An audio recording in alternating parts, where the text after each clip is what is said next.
Hey,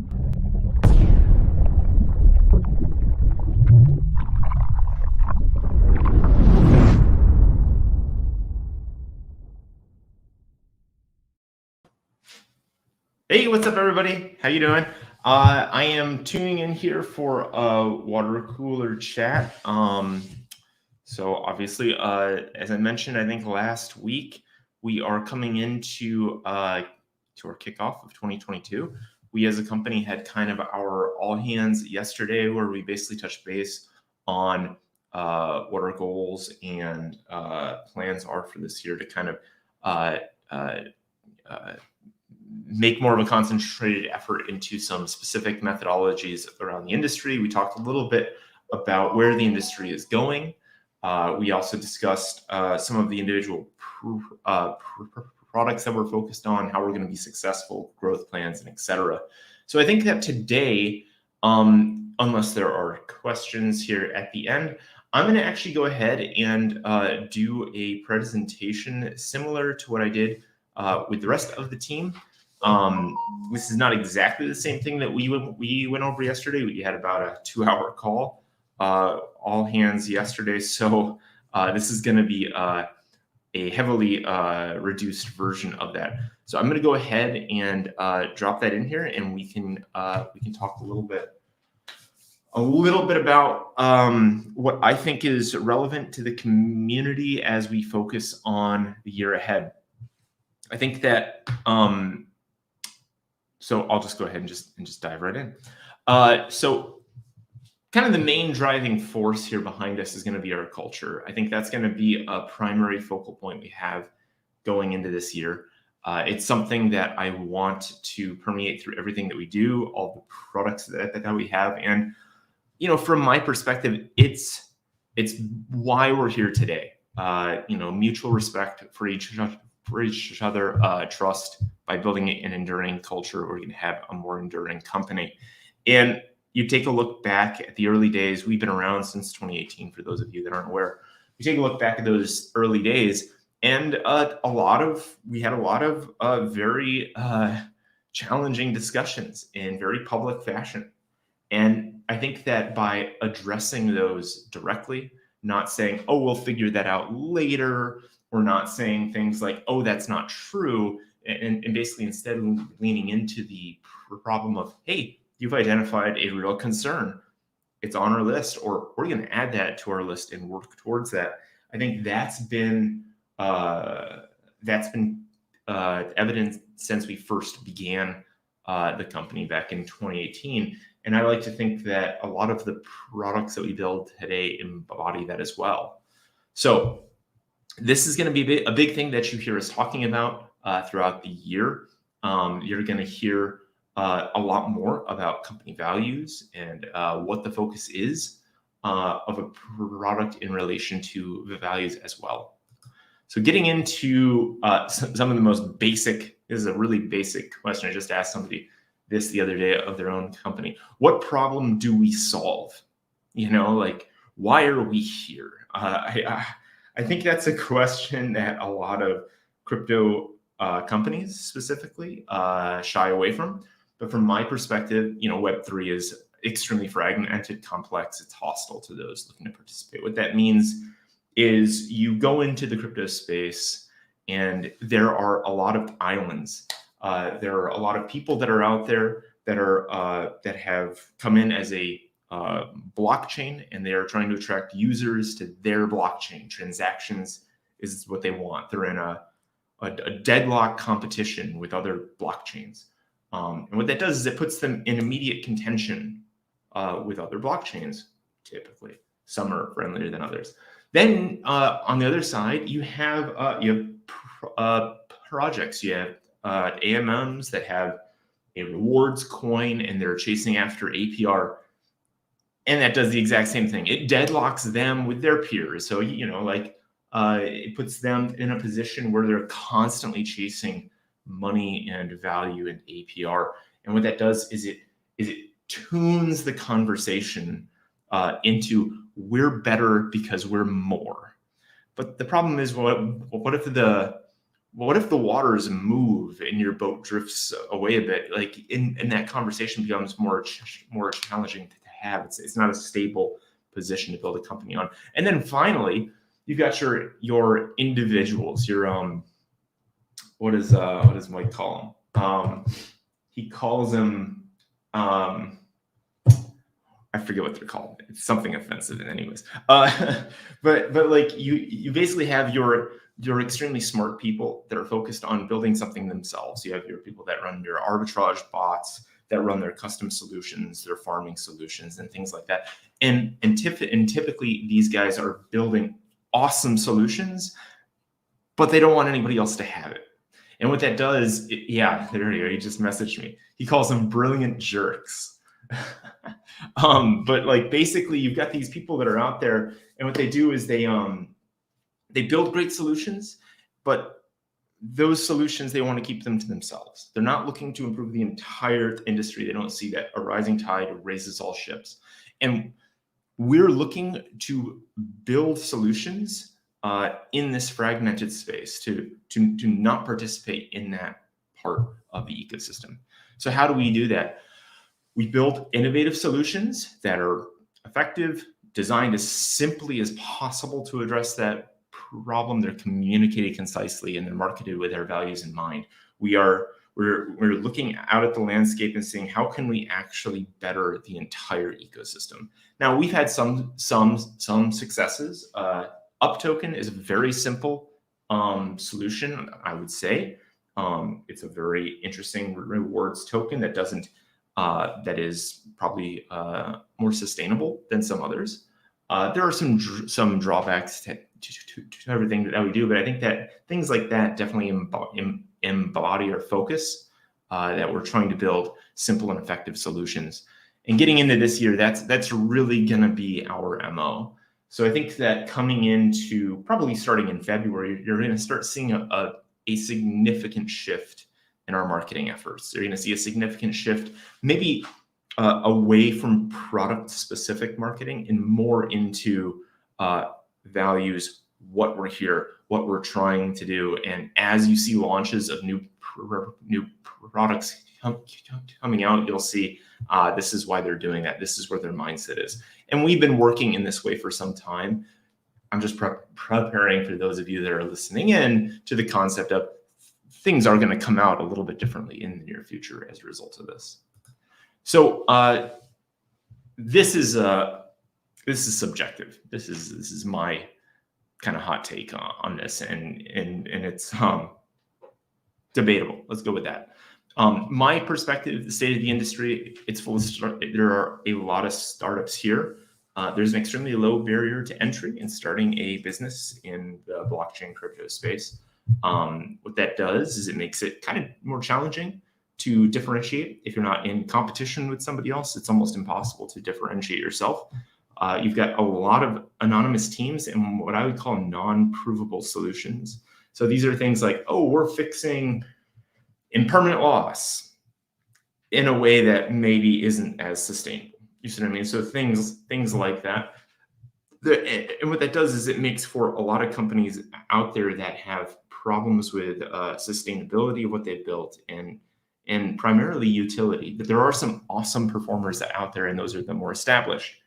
So when we take a look at who's winning, who's being successful here, it's the established companies that are focused on fundamentals.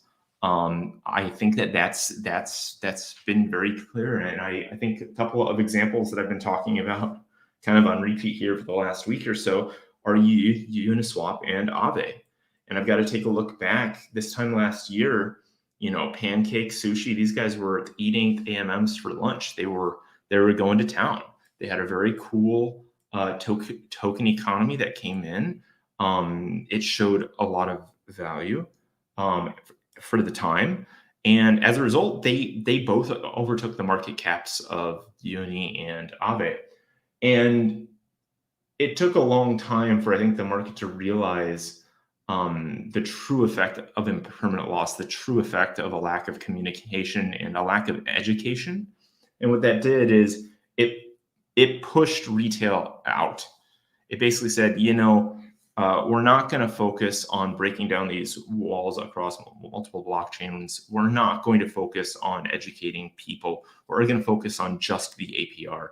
And it scared people. And a lot of people got burned. A lot of people saw their friends making huge APRs. Some were lucky enough to participate within that. And some, unfortunately, got burned by the impermanent loss and left. And so now what you have in the space is largely institutional companies, largely institutionals. You've got your private offices, you've got your private individuals, arbitrage bots, and things like that.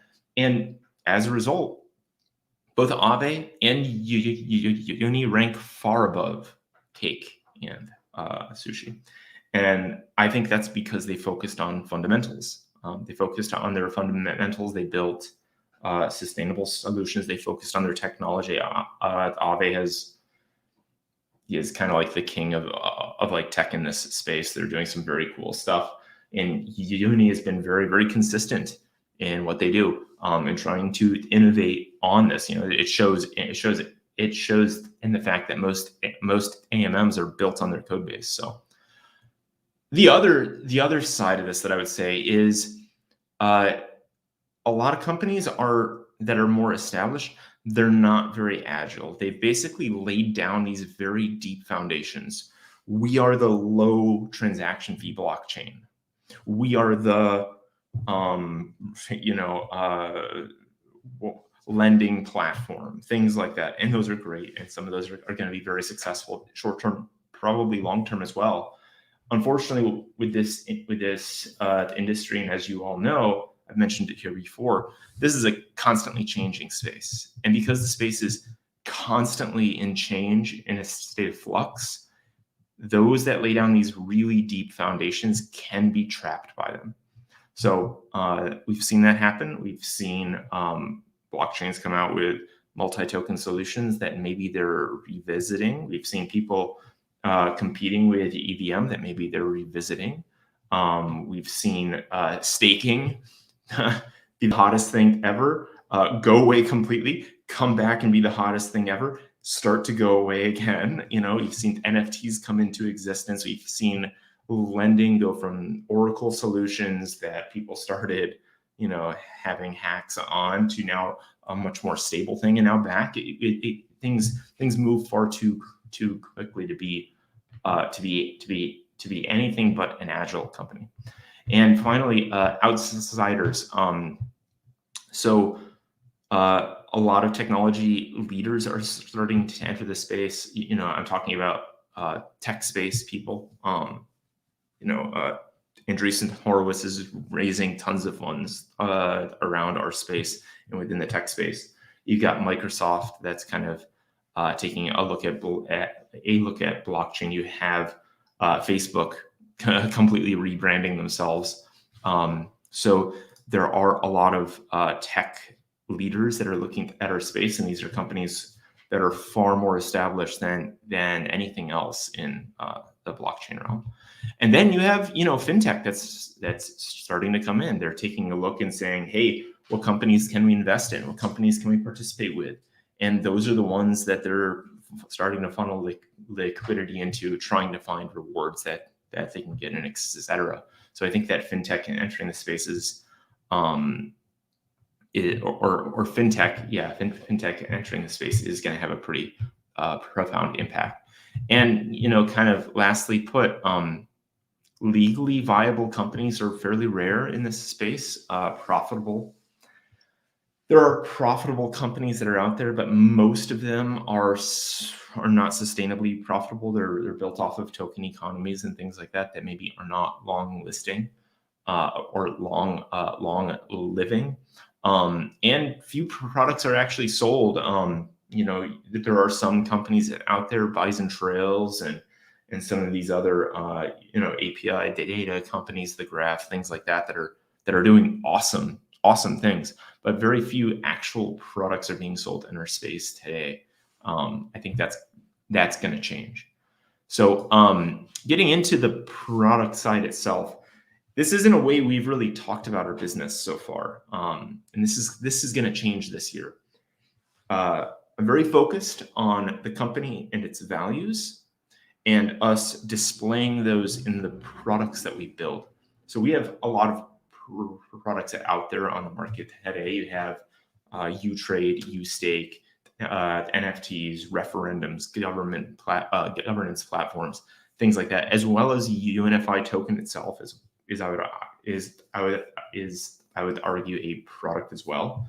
And we have typically led the company from a product marketing perspective alone this entire time.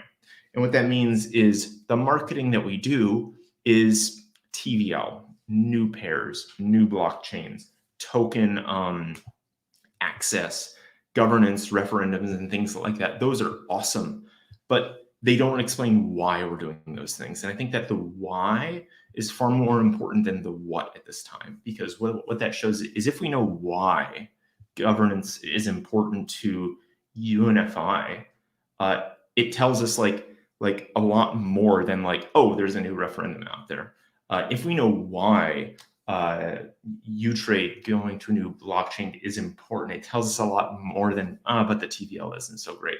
So I think that these are things that we need to take a look at. And probably in the next few weeks, we're going to see a huge shift in how we operate, everything from Telegram, Twitter, how we market in general. And I think that it's going to be a fairly abrupt change for those that have been listening in as we switch from solely product marketing to company marketing and marketing products individually as they have their successes and updates and etc. So as I mentioned, I think UNFI is a product, and as a product today, I think it's best to just go ahead and include some information. Typically, I just feel a lot of people are very interested in the state of UNFI, and if we consider it a product to be marketed within the company, how is it performing? So UNFI, it's obviously a staking token. It's obviously a mid-market cap token. It has low circulating supply relatively. It's a rewards token. It's used for referendum voting. None of these things, I think, really set it apart from things like Uni token or Maker token. In fact, those have additional utilities. Some have more, some have less, but they're all relatively similar. I think that the key differentiator with UNFI today is the value that we take from it as a company. So that's what I want to talk about a little bit.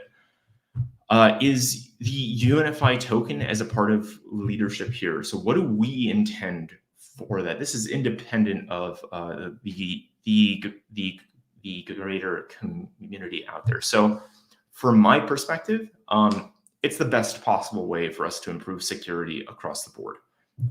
We can take it, use it as a DAO reference. We know who those that hold the token have an active interest in the success of the organization. And so that is the best way to ensure that we have good security. So I see it as extremely important to installing DAO control of all the smart contracts that we build on every blockchain we build them on, because it's the best way to secure them.